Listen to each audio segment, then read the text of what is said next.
qui est frappant, et pour moi frappant depuis longtemps, c'est l'enfermement dans un certain nombre d'aides.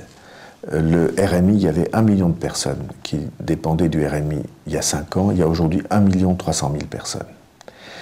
Ces personnes-là, évidemment, elles sont dans la plus extrême des précarités parce que le RMI, à la fin du mois, c'est au fond très très peu de choses. Et en même temps, dans un blocage parce que on n'ose plus parler aux voisins, on n'ose pas dire dans quelle situation on se trouve, aux yeux de ses propres enfants. Évidemment, on n'a pas le statut de quelqu'un qui travaille. Il y a donc là l'enfermement dans un échec et la perte d'estime de soi. Je pense qu'il faut en sortir. Et pour en sortir, je propose un principe que j'appelle le principe d'activité universelle. Quand vous êtes dans une situation du type RMI ou minima sociaux, il faut qu'on vous propose en même temps que l'indemnité, il faut qu'on vous propose une activité. Dans une association, dans une collectivité locale, tenant compte de vos potentialités.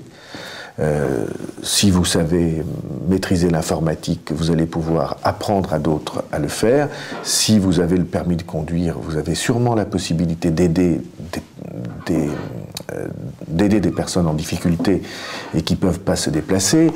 Si vous avez l'habitude d'élever des enfants, vous pouvez aider dans une école, ce qui permettra à chacun de retrouver la certitude qu'il a quelque chose à faire valoir aux yeux des autres et en même temps d'améliorer les fins de mois de ceux qui sont dans la difficulté la plus grande. Donc, activité universelle pour plusieurs centaines de milliers de personnes proposées par des associations et des collectivités locales pour que chacun retrouve la certitude qu'il peut donner et pas recevoir seulement, qu'il peut aider et pas seulement être aidé, et en même temps améliorer les revenus de ceux qui ont, hélas, les revenus les plus bas dans la société.